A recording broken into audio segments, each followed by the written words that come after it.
Hi, I'm Erin Kottke with Consortium Book Sales and Distribution. We distribute over 125 independent publishers across the world. 6 of those publishers are here today to talk to you about their book club picks. I hope you'll give them a look and a listen, and if anything appeals to you, I hope you'll download a copy or request a physical copy where available. Thanks and enjoy! Hi, my name is Rory and I work in the publicity department at Haymarket Books. I'm honored to share a little bit about the updated second edition of From Black Lives Matter to Black Liberation, a brilliant book by activist and scholar Keeanga Imada-Taylor. It's a particular honor for me to share this book because I knew Keeanga before she was nominated for the Pulitzer Prize, a famous professor at Princeton and a contributor at The New Yorker. We organized together in the fight against foreclosures and evictions here in Chicago in the wake of the 2009 financial crisis. Keeanga does the work not just in the classroom, but out in the streets and in activist circles, and she truly is an amazing person. When we first published From Black Lives Matter to Black Liberation in 2015, it was one of the first book-length treatments of what was then a new movement. This summer's uprising and the subsequent development of the movement have confirmed many of the book's core claims.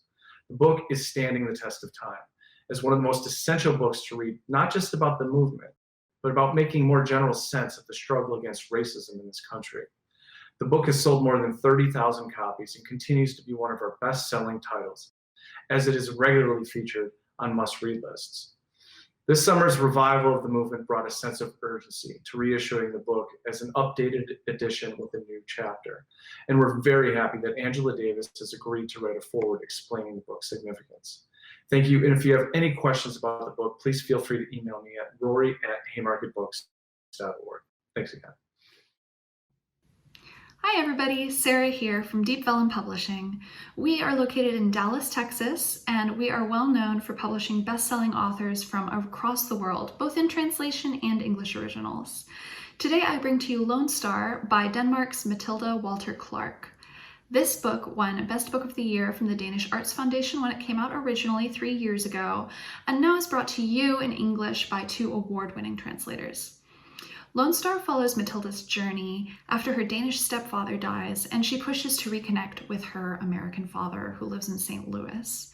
This title follows her rekindled relationship with her father, her family in both the United States and in Denmark, and it explores the wide, often mythologized American landscape through the eyes of someone who's both an insider and an outsider.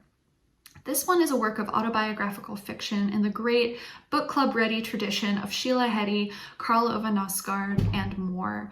It's all about forging and sustaining relationships across continents and culture, travel, and the weird, amazing things that family can provide to a person. This one comes out on June 15th, 2021, so we hope you enjoy!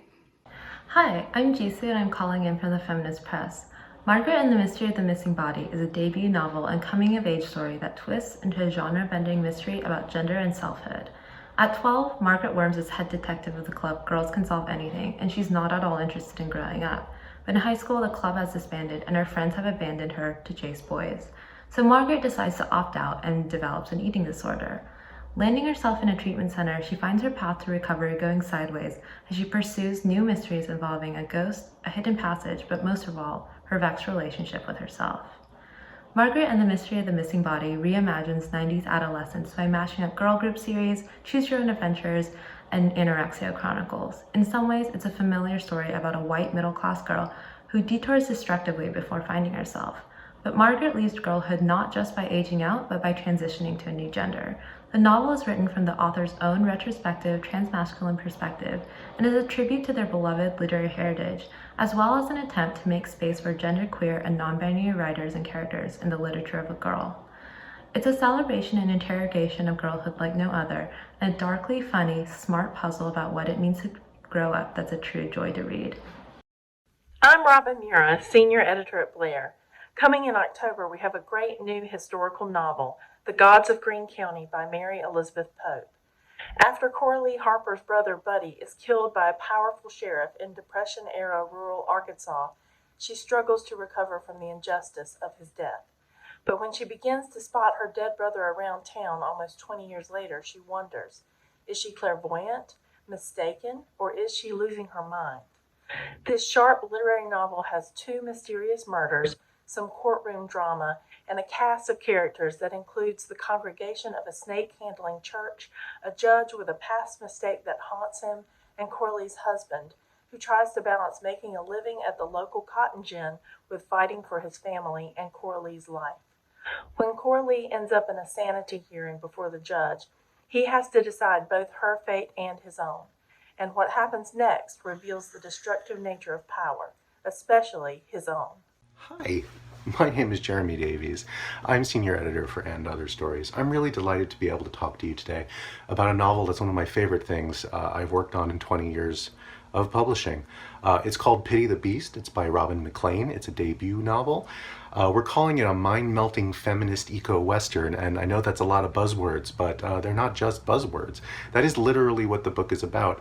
It's about the landscape, and it's about the pettiness of human revenge and hate taking place in a landscape that is obviously changing and will not be the same in 50 years, 100 years after our human concerns have gone. If you can imagine Larry McMurtry and Don Bartolome playing poker in hell, or maybe Joy Williams going after Cormac McCarthy with a Bowie knife, I think this will very much be your jam, and I hope you love it as much as I do. Hi, I'm Christine Swedowsky, Director at World Editions. I'm excited to introduce you to The Tally Stick by Carl Nixon.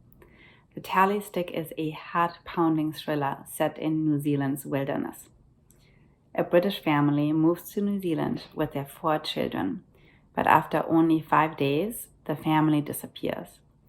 Up on the highway, the only evidence that they had ever been there were 2 smeared tire tracks in the mud, soon washed away by the rain. 30 years later, the remains of the eldest child are discovered in a remote part of the West Coast, showing that he lived in the wilderness for 4 years. Alongside him are found his brother's watch and what turns out to be a tally stick, a piece of scored wood marking items of debt. Where is the rest of the family? The British aunt of the children tries to find out. This is a page-turner, a story of young siblings surviving under the harshest circumstances, with the landscape and weather of the west coast of New Zealand given a prominent role. Hope you enjoyed this publisher presentation. If you'd like to see more book group speed dating, follow the link in the description and find more on readinggroupguides.com.